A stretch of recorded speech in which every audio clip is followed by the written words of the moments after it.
ونتوكل عليه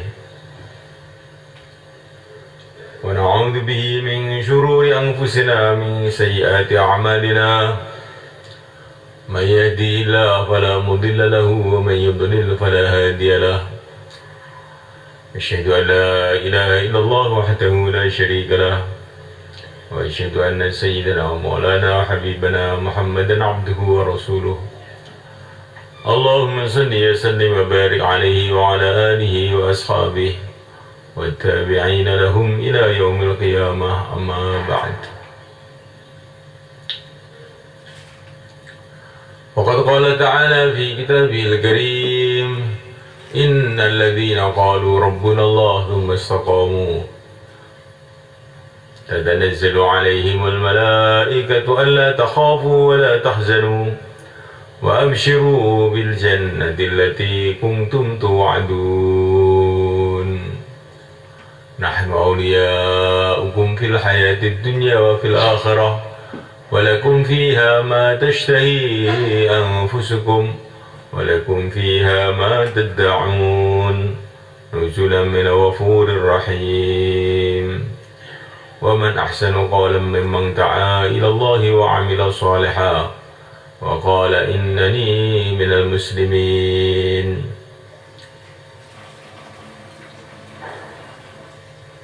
Hadirin mulaikan.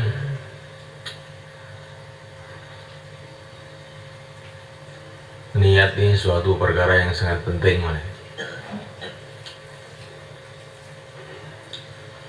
diceritakan dalam Al-Quran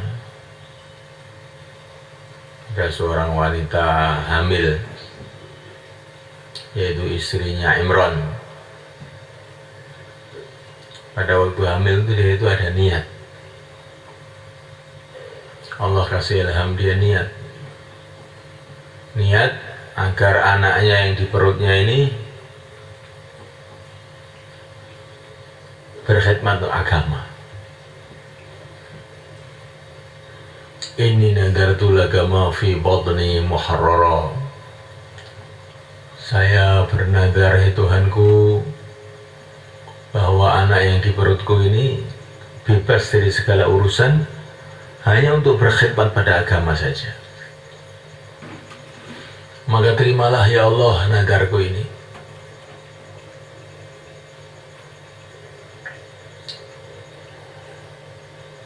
Maka saya mulaikan Allah Ta'ala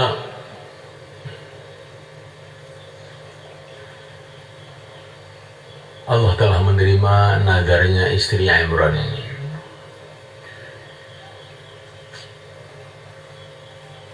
Maka lahirlah seorang anak yang istimewa, yaitu Sayyidah Maryam radhiyallahu ta'ala anha.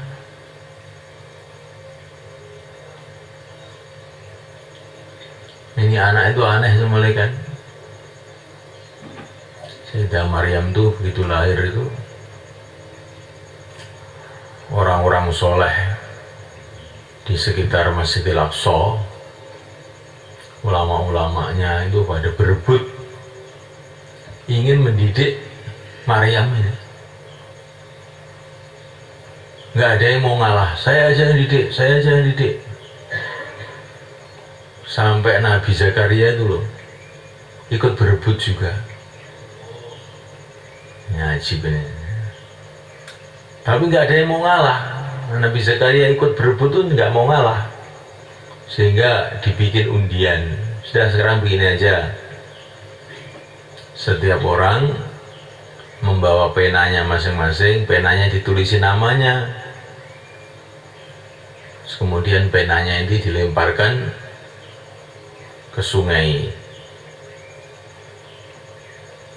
Mana yang penanya ambles, tenggelam, nggak berhak mendidik Maryam.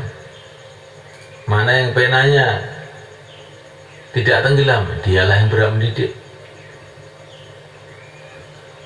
Akhirnya semua menulis namanya di pena-pena itu, dilemparkan di sungai, semua tenggelam ternyata, kecuali penanya Nabi Zakaria. Jadi semulai kan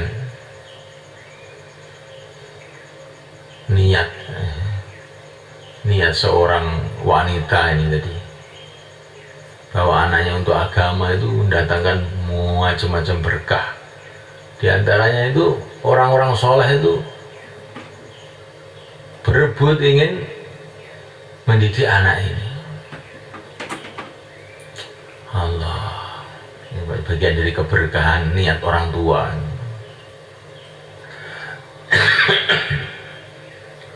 It's time for Insta Perfect Perfection Skin Primer, going soft and long-lasting. Mineral Light Matte BB Cushion with skincare benefit, going flawless. Matte Fit Powder. Kemudian Maryam ini ditaruh oleh Nabi Zakaria dalam satu kamar dekat Masjidil Aqsa. Dan kamarnya ini pintunya double 7 katanya para ulama. Ini wanita itu memang harus hati-hati. Naruh wanita itu harus hati-hati, jangan dikeleler-kelelerkan gitu. Wanita ini harus betul-betul dijaga betul. Dan kuncinya itu yang membawa hanya Nabi Zakaria sendiri, nggak diserahkan sama orang lain. Tapi anehnya ini mulai kan, setiap Nabi Zakaria masuk di kamarnya Maryam, di situ sudah ada makanan-makanan yang aneh-aneh yang tidak ditemukan di sekitar situ. Nabi Zakaria bertanya, dari mana ini? Maryam mengatakan, dari Allah.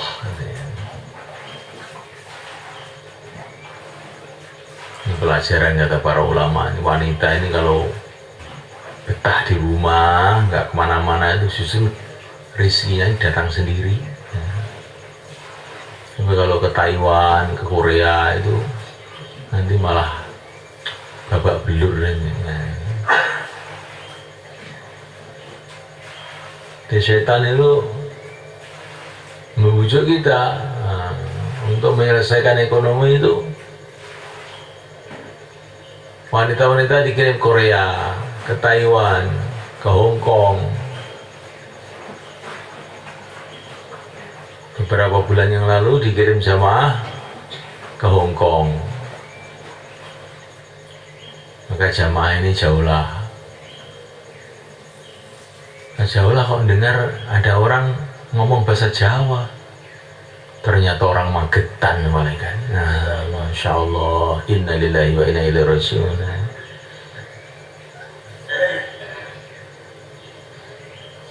Jadi sebenarnya Allah Ta'ala, wanitanya barokahnya kalau di rumah itu barokah. Kalau wanita kemana-mana itu malah nggak barokah rizkinya itu.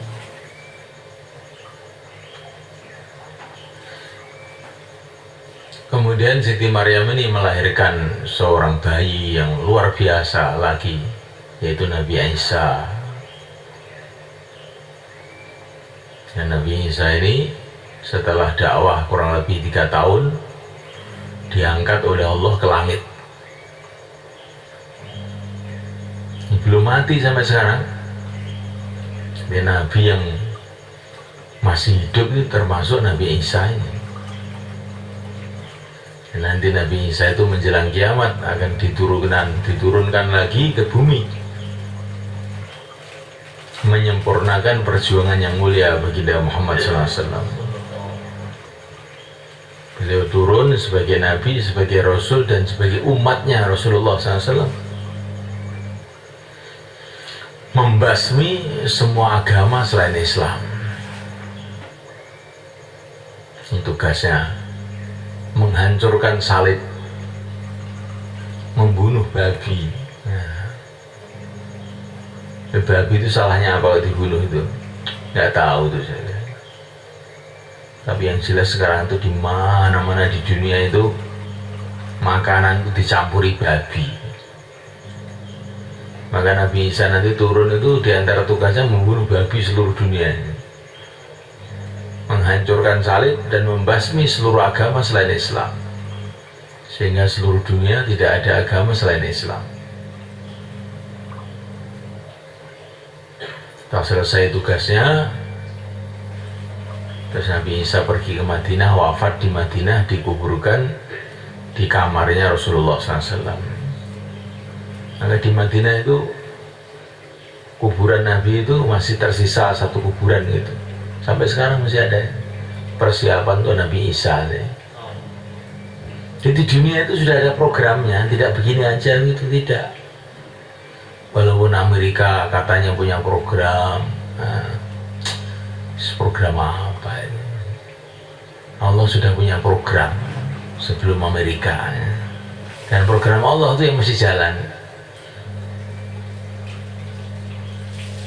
Ini semua dimulai dari sebuah niat.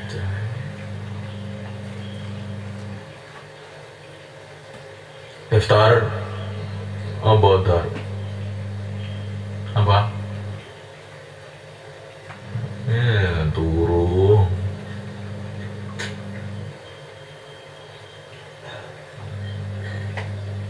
Niat itu amalannya orang melek. Saya kan sudah bilang,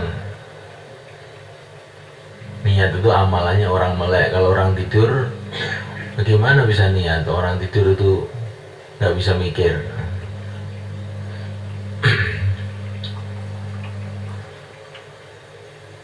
Termasuk ini semacam dakwah ini bisa sampai kemana-mana seluruh dunia itu asal mulanya karena niat tadi itu. Niatnya Syekh Muhammad Ilyas mau menghidupkan dakwah di seluruh dunia, maka Allah SWT telah terima niat beliau ini. Kita coba gerakan yang sampai ke seluruh dunia itu nggak ada selain geraknya Syekh Ilyas ini. Beliau tidak punya uang, tidak punya kekuasaan, tidak punya apa-apa, tapi bisa menggerakkan orang seluruh dunia. Beliau wafat masih gerak terus orang-orang itu.